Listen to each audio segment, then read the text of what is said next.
Olá, amigos, sejam muito bem-vindos a mais um programa, mais um podcast Viver de Academia. E hoje, meu convidado é Fernando Cacheta, que vai falar sobre a visão dele sobre empreendedorismo, vamos falar sobre Brasília, ele que é empresário também, que tem 2 podcasts, é funcionário público, né? E tem uma visão muito bacana. Seja bem-vindo, Fernando. Obrigado, Fábio. Muito feliz de estar aqui contigo. Agradeço o seu convite, a generosidade de trazer aqui para falar um pouco do que a gente está fazendo, nossa visão para Brasília ser uma cidade desenvolvida, pujante e exemplo para o resto do país. Afinal de contas, nós somos a capital do Brasil, né? E a capital tem que ser o exemplo aí para o que acontece no nosso entorno. Legal, isso mesmo. E, Fernando Cacheta, vamos contar sobre você. Quem é o Fernando, né? Da onde você é, da onde você veio, se é casado, se tem filho, você trabalha com o quê? Fala pra gente. Legal. Eu sou mineiro de Patos de Minas, né? Aqui perto fica uns 300 quilômetros aqui de Terra do Brasília. pão de queijo, né? Terra do pão de queijo e do milho, né? Tem a festa do milho lá que é famosa, uma festa grande que acontece todos os anos, a Fenamilho. Só que eu vim para Brasília, Fábio, criança ainda na década de 80, tinha uns 5, 6 anos de idade, né? E cresci a minha vida inteira aqui em Brasília, morei em vários bairros aqui, morei no Guará, no Lago Sul, no Paranoá, no Lago Norte e atualmente estou morando em Águas Claras, né? Então percorri algumas regiões aqui de Brasília, estudei em escola pública a minha vida inteira aqui, com apenas 2 anos estudei no Fênix ali no Lago Sul, Que idade que você tá? tô com 44. 44. Fiz o segundo grau todo ali no Elefante Branco, na Asa Sul, já foi uma escola de referência, né, aqui em Brasília, passaram grandes nomes lá, inclusive. Sou casado com a Nina, minha esposa, um beijo, Nina. Tenho 3 enteados, né, não tenho filhos biológicos ainda, pretendo ter um dia, quem sabe, se Deus permitir, nessa vida corrida que a gente tem, né? Às vezes as pessoas ficam planejando demais ter filhos e acaba perdendo o bonde da história. Sou formado em administração, tenho uma especialização em políticas públicas. Meus pais empreenderam a vida inteira, Fábio. Meus pais eram fazendeiros lá em Patos de Minas. Meu pai pegou um empréstimo do Banco do Brasil para fazer uma plantação lá que ele tinha sonhado. Nesse ano que ele fez essa grande plantação, deu uma chuva torrencial. Ele perdeu a plantação toda, todo o investimento. E as fazendas tinham sido dadas como garantia desse empréstimo. A gente tinha uma vida muito boa lá em Patos. E aí ele perdeu as fazendas. E aí isso abalou ele profundamente. Foi quando ele decidiu vir para Brasília, começar a vida do zero. Então meus pais vieram para Brasília começar a vida do zero e empreenderam em vários negócios. A gente teve produção de roupas, né? Depois tiveram padaria, empresa de segurança, alarme, floricultura, e nada deu certo. É mesmo. E aí a gente teve uma vida muito difícil. E aí, cara, isso foi me empurrando para o serviço público, porque eu vi a minha família ali, meus primos, as pessoas da minha idade, meus amigos, indo para o serviço público, né? Que o Brasília é uma cidade de serviço público, né? É Tem o muito sonho servidor do aqui. brasilense. E aí meu pai nem ficava falando nada de ser servidor. Foi uma coisa que eu fui vendo ao meu redor, sabe? Vendo meu pai com muita dificuldade como empreendedor e vendo uma outra parte da minha família muito próspera no serviço público. E eu olhei um lado e o outro e eu falei, Vou pra eu cá. vou para cá. Eu acho que eu sou capaz de passar numa prova. E aí comecei a estudar e passei em vários concursos até parar na FINEP. Sou servidor analista financeiro e operacional na FINEP, que é uma agência de fomento do Ministério de Ciência, Tecnologia e Inovação. Estou lá, vou fazer 12 anos, fiz 12 anos de FINEP, né? E a minha vida ficou uma vida estável, né? Financeiramente falando, eu tenho uma vida que o meu pai não teve, né? Eu consigo proporcionar para minha família uma vida que meu pai não conseguiu proporcionar Através para do mim. empreendedorismo ele não conseguiu. Só que ao mesmo tempo eu fui ficando frustrado, Fábio. Essa que é a verdade. Porque, como servidor, eu tive a oportunidade de conhecer outros países, países desenvolvidos, e quando eu vi aquela realidade de perto, eu voltei para o Brasil com uma depressão de ver o potencial que a gente tem como país e começar a pensar por que que a gente não é daquele jeito, né? Por que que a gente tem tanta dificuldade aqui no Brasil e dentro do serviço público, vendo o dinheiro público dos nossos impostos sendo desperdiçado, ou por corrupção, ou por Má projetos, gestão. por má gestão, por não ter uma visão de longo prazo do país que a gente quer ser. E aquilo foi me causando uma indignação por dentro, mesmo tendo uma vida razoável, boa, uma vida digna, sabe? Porque aí você começa a ver as pessoas com dificuldade na rua. Você vê um mendigo na rua, uma criança pedindo dinheiro no sinal, ou você está num restaurante, passa uma criança vendendo um pano de prato. Isso mexe comigo, eu não acho justo, né? Eu tenho Te dificuldade, revolta como cidadão, né? me revolta como cidadão. Apesar de estar com a vida relativamente É, tranquila. porque, assim, muita gente fala, pô, Cacheta, você tá com a vida tranquila, você tá com a vida que pediu a Deus. Eu falei, cara, eu sou muito grato a Deus por tudo que ele me proporcionou até hoje. Eu não posso reclamar de onde eu saí e onde eu estou, sabe? Sou muito grato, Fábio. Uma pena meu pai já ter falecido, porque quando eu e meus irmãos, conseguiu ter uma vida melhor, meu pai já tinha nos deixado, né? Hoje a gente conseguiria proporcionar para meu pai muita coisa que ele não conseguiu proporcionar pra gente. Essa é uma coisa que dói. É Desculpa, duro. eu emocionei. Que é isso, meu amigo? Aperta a mão aqui. Ele lá de cima tá te vendo e tá te dizendo, meu filho, É, te criei bem, né? é. Agora, aproveitando, meu amigo, essa sua história é muito bonita, cara. Ontem eu estava vendo um vídeo no Instagram de um agricultor do Rio Grande do Sul que se matou, porque ele investiu, né, na plantação dele lá, veio a enchente, levou tudo que ele tinha, e o governo, nem o local e nem o federal, o ajudou. Que ele foi em todas as instâncias, né? E tomou porta na cara de todas as instâncias, está completamente endividado, né? E decidiu se matar. Olha que loucura. E esse parece, pelo vídeo que eu assisti, que é o 23º empresário com essa mesma condição, que faz a mesma coisa no Rio Grande do Sul. Então, dessas injustiças sociais, né, que você acabou de relatar, né, aconteceu com seu pai, quer dizer, ele era um empresário, um empreendedor lá do agro, né, e provavelmente não teve um apoio, você não teve um seguro, né, o governo não proporcionou para ele um seguro, paga mais o seguro, né. E muitas vezes é caro empreender no país, nós vamos falar disso daqui a pouquinho, mas parabéns por essa história E é bacana engraçado aí. você ter falado isso, porque eu lembrei aqui de uma coisa. O meu pai, ele tinha uma arma em casa. Ele tinha um 38 cano longo, cromado, bonito, e deixava a gente limpar, né? Às vezes, não, limpa aí pra mim. Ele, lógico, sem a munição e tudo. E a gente limpava e tal, não sei o quê. E ele tinha isso porque ele era um cara do agro, então quem está nas fazendas tem lá, Não tem não segurança, tem né? segurança, então as pessoas se protegem, né? E eu acho que as pessoas têm que ter o direito de se proteger mesmo, né? Se você for esperar o Estado, vai chegar tarde, provavelmente. E aí meu pai teve um sonho, que alguém da família se matava com aquela arma. E aí ele pegou e jogou a arma no lago. Tá no Lago Paranoá aí. Um dia algum mergulhador vai encontrar aí Olha. num canto aí do lago. Que a gente falou, pai, cadê aquela arma? Não, meu filho, eu joguei no lago, porque eu sonhei que alguém da nossa família se matava. Olha. Poderia ser ele, poderia ser algum dos nossos irmãos, ou sei lá, qualquer outra pessoa. E aí ele resolveu se desfazer dessa arma. Pô, pois é, Mas que essa história, hein? questão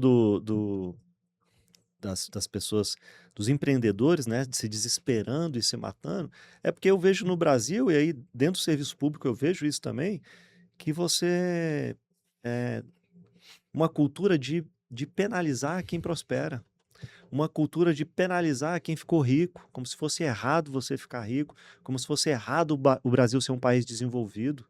Não tem como você ser um país desenvolvido sem ter empreendedores de sucesso. Porque quem gera riqueza e emprego para o país são os empreendedores, é quem toma risco. Meu pai tomou o risco lá na fazenda dele. Porque muita gente falou, Fernando, não faz. Meu pai também chamava Fernando. Fernando, não faz. Isso é essa loucura. É muito dinheiro. Pode não dar certo. O que você vai fazer? E ele, não, vai dar certo, não sei o quê. Infelizmente não deu certo. Mas ele poderia ter recomeçado lá, né? Mas ele resolveu sair, mudar de vida, mudar de cidade. Já tinha outros irmãos aqui em Brasília, minha mãe também. Todos os irmãos da minha mãe já estavam em Brasília, né? Brasília era uma cidade em crescimento, né? Imagina a década de 80, 70. Quem veio para cá empreendeu teve muita oportunidade, né? Mas infelizmente meu pai não conseguiu, porque o que ele gostava mesmo era a vida no campo. Era a vida era o pé na terra.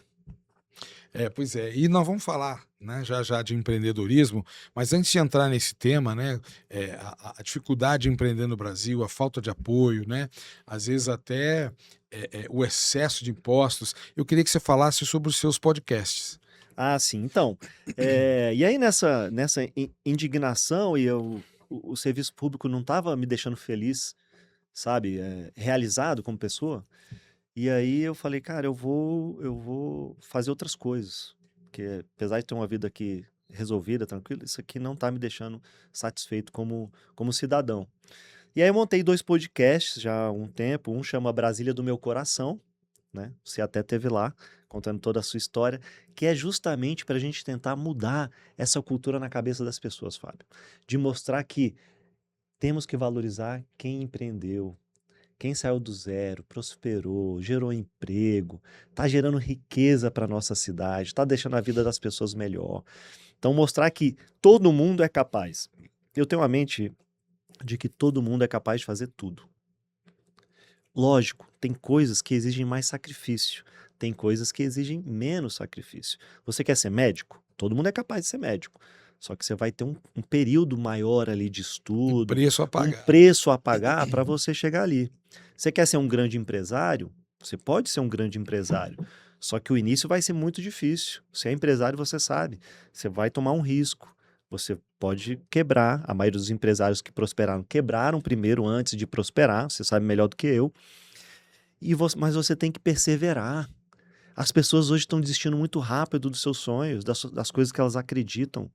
Você precisa passar por uma aprovação para conseguir chegar onde você quer chegar. Então, eu montei esse podcast para levar as pessoas para contar as histórias, para inspirar outras pessoas. Não é um podcast necessariamente para quem tem empresas gigantes. Não.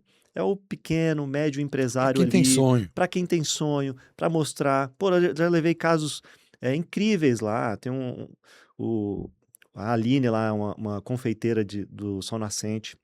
Foi o nosso primeiro episódio segundo episódio do Brasil no Meu Coração, que a pessoa começou do zero, por um insight. Uma pessoa da família falou, não, seu bolo é muito gostoso, você devia vender. E ela era uma dona de casa, só o marido trabalhava, uma vida difícil e tal. E ela falou, quer saber, eu vou vender. E aí quando ela começou a fazer, teve tantos pedidos que ela não estava dando conta. E aí ela começou a crescer, crescer, crescer. Hoje ela vende quase 1.000 bolos no pote por dia. Quase 1.000 bolos no pote por dia. Então, uma história que mudou a vida dela, mudou a realidade da família dela. E vale a pena ser contado. Então, todo mundo é capaz, né? E tem um outro, desculpa, só para finalizar a resposta, e tem outro que chama X, Ideias e Soluções, que é para a gente falar dos problemas que a gente enfrenta na cidade, no empreendedorismo, e mostrar a ideia daquela pessoa para resolver aquele problema. Qual é a solução que ela tem para aquele problema, e eu dou a minha ideia também para aquele problema, e a gente vai ali num debate saudável, respeitoso, falando sobre as ideias para os problemas da cidade. Fala no YouTube, fala os dois para as pessoas seguirem. Legal, o canal é Cacheta Oficial. É o meu canal no YouTube, e dentro desse canal tem 2 esteiras, são 2 programas que a gente vai colocando lá todas as nossas gravações. Já tem grandes histórias lá, como a sua, por exemplo. Essa da Aline, que eu citei lá do bolo no pote.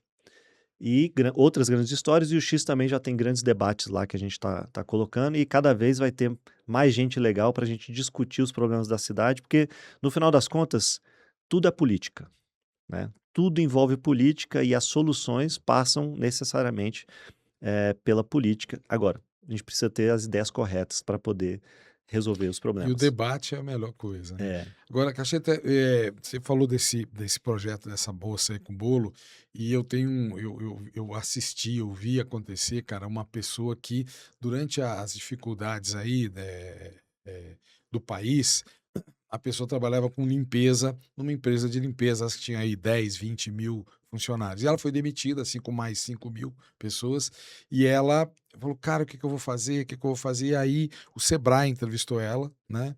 E um consultor do Sebrae falou, cara, o que que você é boa de fazer? Falou, cara, eu sou boa de limpeza, eu trabalhava com isso. Mas olha, hoje tá em baixa, né?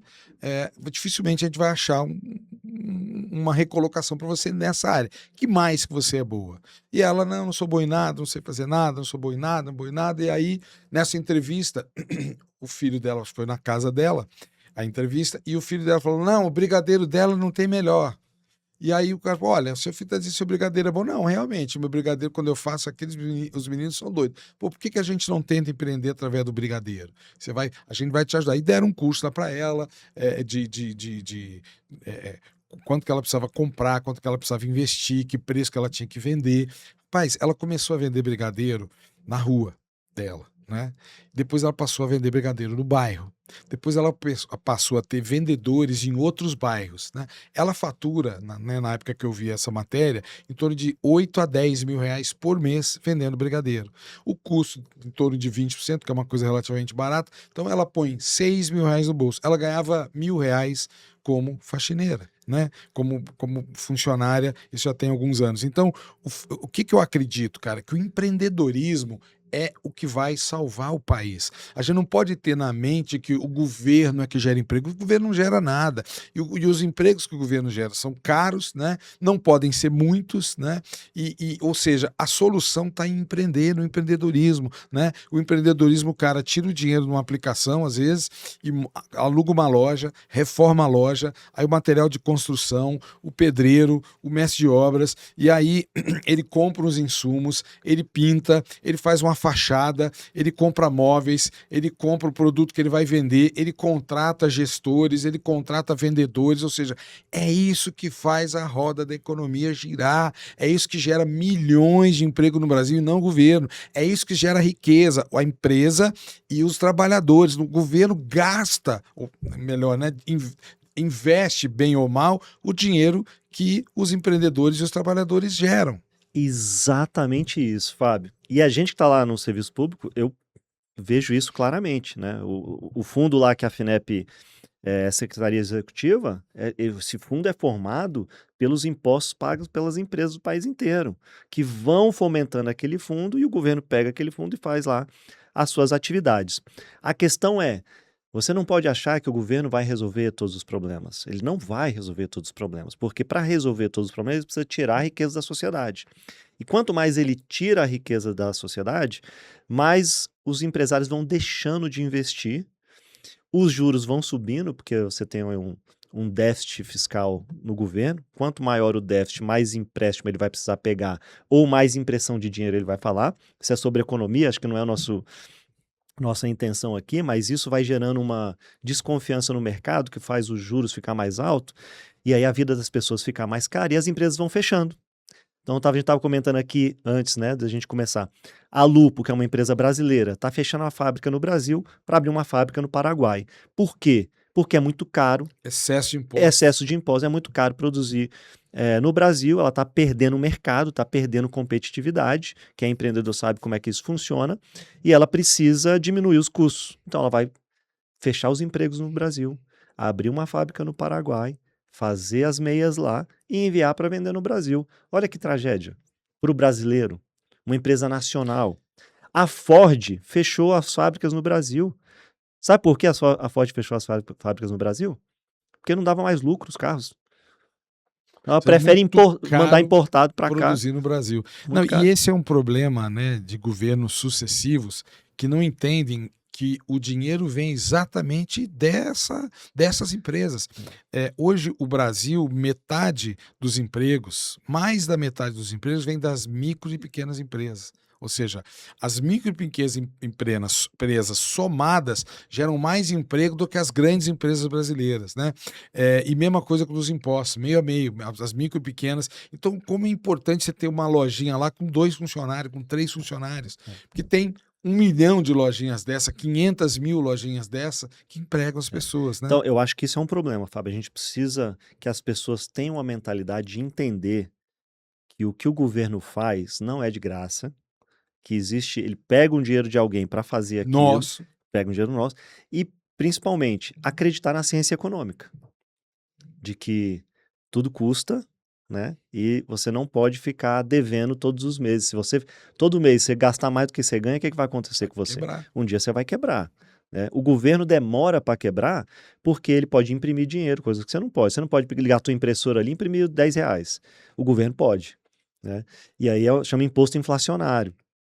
E vai gerando inflação, tira o dinheiro da sociedade e transfere o dinheiro para o governo. Só que isso uma hora gera um colapso. O Brasil está demorando mais porque o Brasil é um país muito rico. A gente não está concentrado num produto só. Por exemplo, a Venezuela. A concentração da riqueza da Venezuela era no petróleo.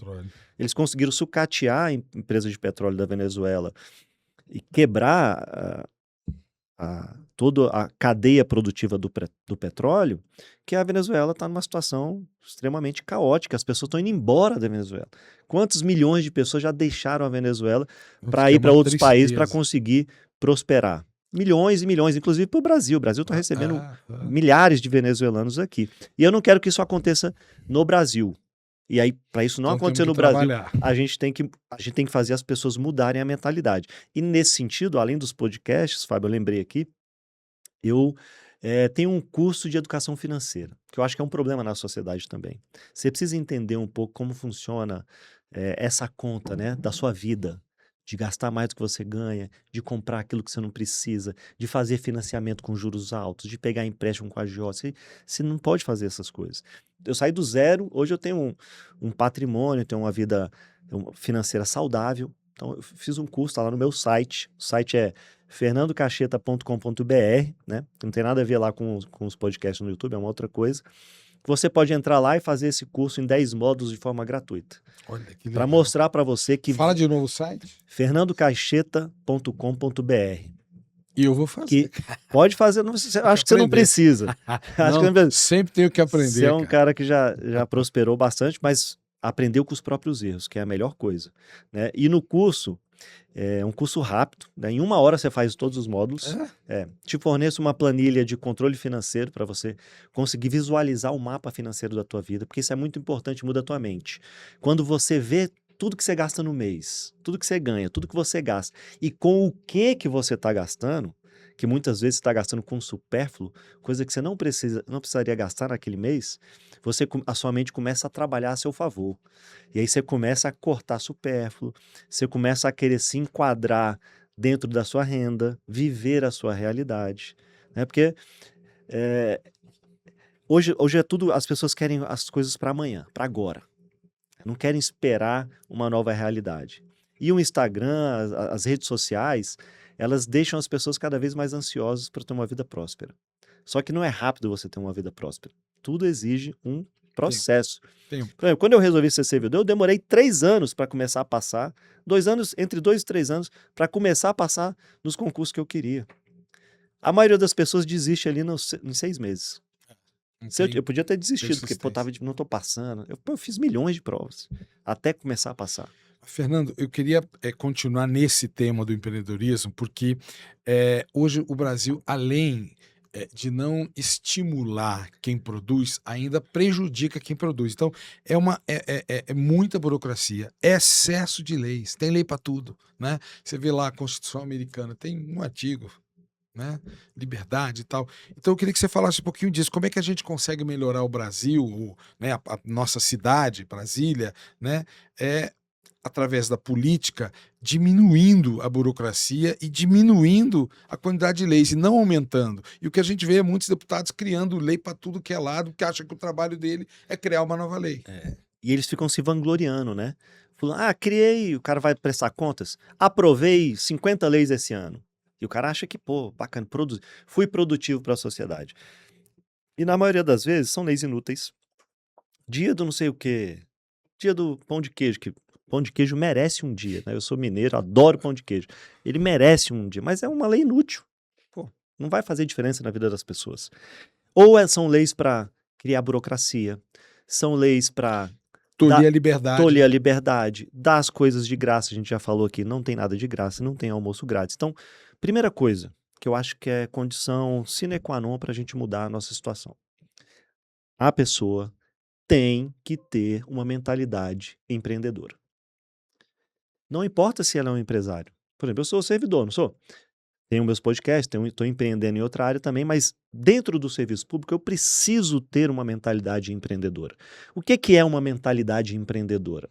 É você saber que no seu trabalho, naquilo que você faz, onde quer que você esteja, você tem que gerar valor para as pessoas, gerar valor ali para o seu entorno, ali para os seus outros colaboradores, os seus outros parceiros dentro do serviço público, os seus chefes e tudo, e resolver os problemas. São essas duas coisas, mentalidade empreendedora. Gerar valor e resolver problemas. Se a pessoa tiver essa mentalidade, ela já está meio caminho andado para a gente começar a ter uma vida diferente. E entre resolver problemas é parar de criar leis, burocracia, leis inúteis. Pelo contrário, vamos eliminar as leis que estão travando o setor empreendedor. Vamos reduzir o tamanho do Estado, porque nós já chegamos numa curva de gastos do Estado que está começando a matar o empreendedor. Então a gente precisa agora puxar o pêndulo de volta para o lado da liberdade. Diminuir o Estado, porque se eu diminuir o Estado, eu consigo diminuir os impostos. Então não tem outra saída, Fábio. Tem uma curva. Para isso, cara, é só elegendo pessoas com essa visão, né? Porque quando você elege um deputado que tem a visão contrária, ele vai gerar mais lei, vai gerar mais custo para o Estado, que precisa aumentar os impostos para poder sustentar essa. E às vezes o cara até faz um discurso bonito, mas quando ele chega lá, ele faz tudo do jeito que todo mundo fez a vida inteira. Aí o que acontece com o cidadão? Ele fica decepcionado e fala, tá vendo? A política não adianta. Tá vendo? É tudo do mesmo jeito. Tá vendo? Não vai resolver. Só que um dia a gente vai chegar numa hora que vai estar um caos tão grande que nós vamos eleger um revolucionário. Alguém que vai chegar chegou essa hora, com o pé na porta. Os empresários já estão com água no nariz. Pois é, e os empresários precisam também ter isso em mente, né, na minha visão, de olhar o que eles têm disponível ali e apoiar as pessoas que têm essa mentalidade, que precisa ver o empreendedor como um parceiro da sociedade, né? De gerar riqueza aqui para a nossa cidade. Porque senão, se a gente for só tirar o dinheiro das pessoas para dar para o Estado, nós vamos fechar cada vez mais empresas. A gente está batendo um recorde de falências aí esse ano. De endividamento. De endividamento e de falências. Meu amigo, então a gente falou aqui de empreendedorismo, né? Mostrou sua visão aí de Estado pequeno, e eu queria falar um pouquinho agora sobre os problemas da cidade, cara. O que você vê que Brasília pode melhorar? Quais são os problemas que você detecta? Cara, eu moro em Brasília, como eu falei aqui no início, há muitos anos, né? Tenho 44 anos, estou quase 40 anos em Brasília. Morei 3 anos no Rio de Janeiro, por causa do meu emprego, né? E eu vi uma outra realidade e me fez ter saudades de Brasília, morar 3 anos no Rio de Janeiro, apesar de ser um lugar lindo e tudo, mas é muito diferente do que a gente tem aqui. Lá tem muito mais violência, você anda com insegurança nas ruas, em qualquer lugar que você esteja. Você pode estar no Leblon, que você anda inseguro. Mas e aqui? O que você vê aqui? Então, mas eu quero fazer essa conexão. Eu vejo nesse tempo que Brasília está, por ser acho que a terceira ou quarta maior capital, Brasília está começando a se tornar uma cidade como o Rio de Janeiro e como São Paulo. Eu nunca vi tanto mendigo na rua. De ter insegurança na rua, de ter mendigos na rua, onde você pode ser assaltado, assassinado. Então o Estado tem que dar um tratamento para isso, né, de conseguir retirar os mendigos daquele local, levar para um acolhimento, né, onde ele tenha uma dignidade, consiga se alimentar, consiga tomar um banho, consiga se capacitar para ter um emprego, ser realocado aí no mercado de trabalho e não ficar na rua. O problema é que eu acho que o Brasil ele dá incentivos para a pessoa ficar na rua. O próprio cidadão, às vezes. Se você pegar o final do ano, você mora na Asa Norte, certo? Se você pegar o final do ano, ali na Asa Norte enche no final da Asa Norte. Porque as pessoas vão lá pedir cesta básica. Não é no pedir final, mas não. Agora é desde o início. Desde o início, todo mundo né? acampado ali. Acho que o pessoal vem, né? Cidades mais pobres, eles já vêm todos os anos. Então chega agora início de dezembro, eles acampam, ficam até final de janeiro. A Asa Norte ficou mais segura ou menos segura com isso? Menos. Tem mais crimes na Asa Norte depois disso acontecer. Então é um problema. É um problema de ter as pessoas na rua, de as pessoas terem o tratamento adequado, e é um problema de segurança pública. Então, envolve o Estado, envolve a polícia. E aí vamos voltar na legislação, na mentalidade errada que o brasileiro tem, de tratar o criminoso como uma pessoa vítima da sociedade. Não, cada pessoa está no lugar que ela está pelas suas escolhas. Você tem pessoas pobres que não estão na rua assaltando ninguém nem pedindo, estão tentando arrumar um emprego, estão trabalhando, estão tendo uma vida difícil, e você tem gente que foi para o mundo das drogas e que está na rua e que foi para o mundo fácil de ficar pedindo as coisas na rua. Então a gente precisa entender que quem comete um crime precisa pagar por isso, né, para a pessoa não voltar a cometer crime. Só que a nossa legislação ela é conivente. Você vai na polícia, na PM, eu não posso fazer nada. Ou quando o cara comete o crime, o PM consegue prender, no dia seguinte a justiça solta, porque a lei é frouxa. A lei trata o criminoso como uma vítima. Isso está errado. A gente precisa punir rigorosamente e, lógico, proporcionalmente ao crime, todas as pessoas que cometem crime. Aí a gente vai começar a mudar essa realidade. Não, e na minha opinião, como cidadão brasileiro, o absurdo que foi o STF impedir a polícia de subir o morro no Rio de Janeiro, de entrar nas comunidades, quer dizer, aí agora aconteceu, né, esse fato gravíssimo lá de bandido com fuzil, impedir o comércio de abrir, fechar via pública, né? Ou seja, é o que você falou, no país a gente tem uma cultura da conivência com a bandidagem e também de não punir, a impunidade, né? Não só desses crimes, de outros também, mas isso precisa acabar.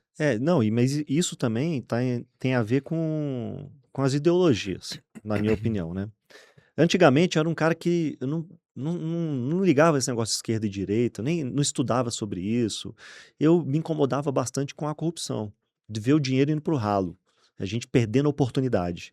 Depois eu comecei a estudar, eu comecei a entender que a ideologia importa.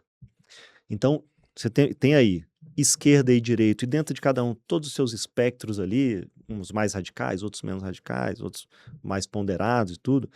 Só que a gente tem que entender, Fábio, que dentro de uma ideologia e outra, tem regras ali embaixo. Tem valores que aquelas pessoas acreditam. Então, na minha opinião, a esquerda tem essa mentalidade de que o bandido ele é uma vítima da sociedade. E aí você põe alguém de esquerda no STF, o cara vai dar essa ordem aí, não pode subir no morro. Você vai eleger um governador de esquerda, o cara não quer mexer no morro. Quem começou começou tudo isso foi Leonel Brizola, lá no Rio de Janeiro, que na época dele ele já não deixava a polícia subir no morro e prender os bandidos. E aí você vai, por exemplo, vamos trazer para hoje, você teve lá um projeto de lei para aumentar o tempo de cumprimento de pena antes de progredir o regime de crimes hediondos, só para crimes hediondos, de 50%, a proposta era aumentar de 50% para 80% o cumprimento da pena antes do rapaz poder progredir para o regime semiaberto. Quem votou contra? Quem votou contra? Eu te pergunto. A esquerda inteira votou contra. Cara, quem votou contra o PL? Saidinha de Natal. Quem votou? Como é que você solta um bandido para ele visitar a mãe? Tem um índice aí de 30%, 40%, não volta. Ou seja, e como é que acaba isso? Como é que põe fim a isso? O ser humano ele é movido por incentivos. O incentivo está errado. Se a gente não der o incentivo certo, tem uma pesquisa com os presos, tem uma grande pesquisa com os presos, que diz o seguinte: 75% fariam crime novamente. Olha. Eles não se sentiram punidos pelo crime que cometeram. Mais da metade não cometeria o crime se houvesse uma pena mais rigorosa. Se houvesse uma prisão perpétua, por exemplo. Ou se o prazo que ele fosse cumprir a pena fosse muito maior. ele não cometeria o crime. E não Então, tivesse os essa próprios... facilidade de saidinha. Isso, os próprios... Não é só sair. Tem uma coisa que eu acho muito pior. Primeiro, o cara consegue ter um celular dentro da cadeia. O cara Drogas. consegue usar droga dentro da cadeia. O cara recebe a mulher dentro da cadeia para ter relação sexual. É um absurdo um negócio desse.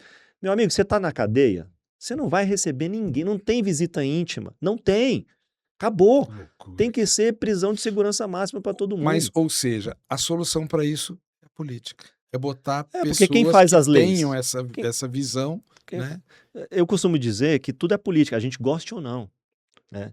Porque no Brasil a coisa foi crescendo tanto, assim, o estigma da política, né? As pessoas olharem a política como algo ruim, e não é. A política é uma coisa que está intrínseca na vida de sociedade. Tudo é político, tudo. Você pode fazer o Estado. Isso, né? Isso, você pode Aí fazer. A chave muda. Você pode fazer o Estado cuidar de tudo, você pode fazer o Estado cuidar só do essencial. É uma questão política, uma decisão política. A gente está chegando ao fim aqui desse nosso bate-papo, né? E eu queria perguntar para você o que você ainda não falou que você gostaria de falar aqui no.